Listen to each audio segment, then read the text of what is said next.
Good morning mga lods. Bagong gising kami niyan nang may nabot sa akin ng misis ko. Uy, si Inday may pasurpresa. Nakakatuwa naman kasi may bago na naman akong yoyo. Wala akong kaalam-alam kung anong inaabot niya sa akin. Nang inopen ko nga, wow, di ba ang ganda?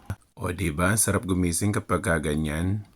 Kayo mga lods, para kanino kayo gumigising? Siyempre para sa pamilya kaya tayo laging gumigising.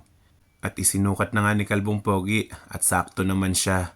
Kaya dali-dali ko na nga isinuot at niyaya ko nga pala silang lumabas. O di ba excited yan? Parang bata lang.